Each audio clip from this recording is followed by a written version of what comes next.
Okay, so what we'll look at today is we'll accept user input, we'll accept the input from the user, and then we'll insert that into a MySQL database with the help of Flask and Python.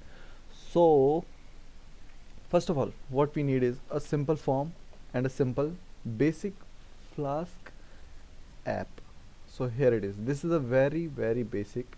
We'll import that later. So this is the basic thing we need, and let's run it. In the small letter we'll say python main.py. So what we have here is, let's open this. We have this batsman name. Will the user will enter batsman name and then runs and will then submit. Currently it is saying method not allowed because we have not created the backend stuff yet. So another thing that I want to show is, this is the MySQL. So what we'll do is, we'll first of all create a table. We'll create table, the name what we want, we'll name it batsman's, great name, and we'll say the ID will be, okay, so let's not create an ID, so we'll say name, keeping it simple. So the funny thing, let me tell you, 30 minutes I spent making a tutorial about this, and the funny part was that I forgot to hit the record button. So now I'm recreating this. So let's create the name column. We'll say where variable character 40 is enough. Next, what we want is runs. It will be integer value. Okay, enough. So let's see what we have here. Select everything from batsman's.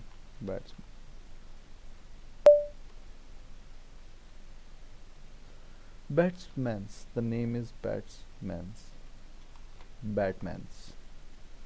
So we have empty set of this table. So now what we are going to do is, we'll handle this post request. We'll enter the batsman name and then enter the runs and then submit, and then the user data will be inserted into the MySQL database, and or we can say the table that we created, the batsman's table that we created. Okay, so now let's handle the backend part. Okay, so these are the three connectors for connecting this MySQL server, this server that we have here, to any Python scripts we want a as MySQL connector. So there are three connectors that we have here. There would be many, but I know of these three, and you can check them, whichever suits you. Sometimes this will not work in your PC, so you have to try that or this. So this was not working on my system, so I installed this and this. So how you will install it is simple pip install the name of these connectors. Okay, so next what we want to do is, we want to say, we'll create a connection PyMySQL. We'll use PyMySQL, and we'll define a function to make a connection. So let's see how to make a connection. We'll say MySQL connection, MySQL connector, and then we'll say 4 spaces, and we'll say return. What we want to in return is connection and the cursor. So let's define the connection. Connection is PyMySQL dot connector dot connect, and we will have to pass some keyword arguments. What is the username? username is root, password is password, very secure. And next is the database that we want. So name of our database is Pehla. Another thing, there is one more argument. Okay, host is, now we are working on a local host. You can enter the IP address of whatever. If you are using some cloud SQL, you can enter here the IP address of that. Okay,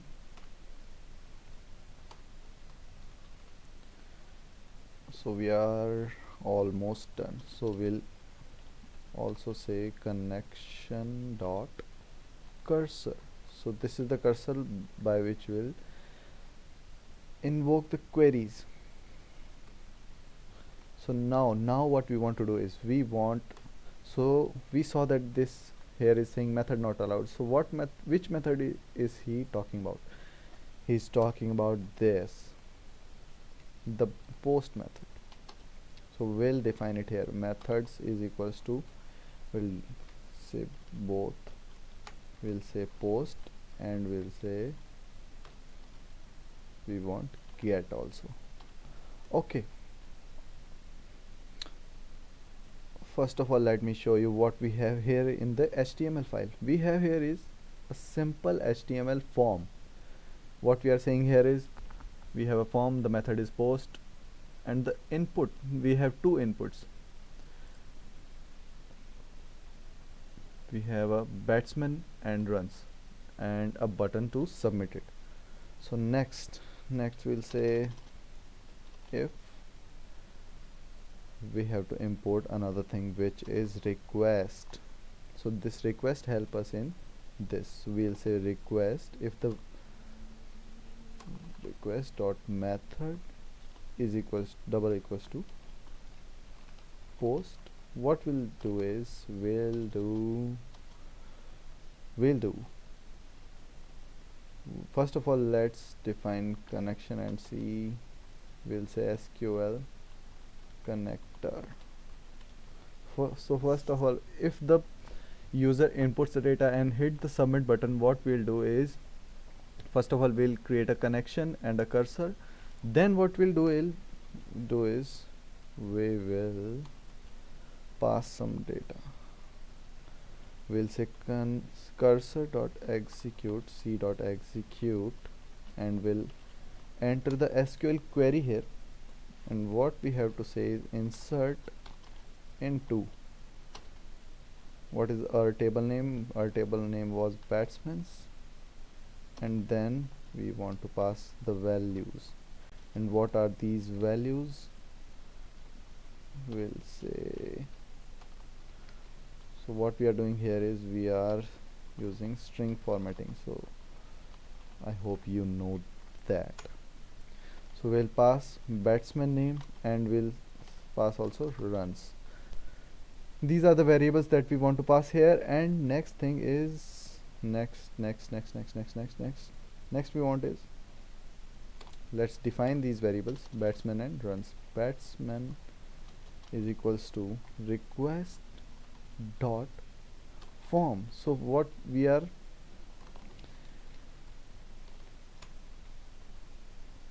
from the form, we are taking these values batsman. So what this batsman value is referring to is this. In the input tag here we said the name is equals to batsman. So how we can extract value from this input? By this name batsman. So we will say batsman simply, and similarly for this one we'll say we have defined the run name is equals to runs. So we'll say, let's copy this, oops, let's copy and paste, and what we'll say here is runs, and the variable name we have also said runs. So these variables are used here in the string formatting. And what we'll next say is we'll say connection dot commit. So it is very important to commit, otherwise nothing will happen. Okay. Next. So we'll close the connection and close the cursor also. Okay, I think we are done here.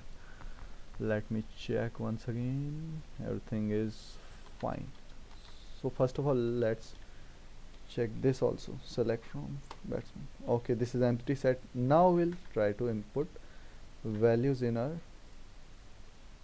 Okay, so let's try to enter this unknown column. Okay, so why is this error? Let's see here. Because we forgot to hit this. Now why? Because this batsman variable is a string value and we have to pass it like this. It is already a string value, but in this query we have to do it like this. And okay, we missed another thing. We have to convert this runs into a string. So whenever we are passing a string value, we have to in quotation mark, we have to wrap this value in a quotation mark, and when we are passing integer value, it is fine here, but we have to convert this runs into an integer, because when we get values from this form, they are in a string value. Okay, so I think everything is handled. So let's try again. Okay, no errors. That means we have successfully entered some values. Ah, we have it here. Virat 100 runs. So let's try once again. So we'll say Chris hits 55 runs. Okay, let's submit. Too much fun. Okay, so we are done today. And another thing, in a post in some article that I read, that this is not a good idea to do string formatting like this. So based on your where you are deploying it, based on like you are using cloud, Google Cloud or Amazon AWS, you can try something that is suitable for your security purposes. Okay, so we are done here. We'll check once again that is everything clear. Okay, so first of all, what we did is we created a basic Flask template, and then we created a function that is establishing a basic connection from this Flask and the MySQL database. So with the help of this connection, these are the two variables that we are extracting from the form, and then we executed this SQL query, and then we close the connection, rendered this template, and this template we have here a simple form. You can style it with the help of whatever you want. Oops. Okay, so everything is clear. Fine.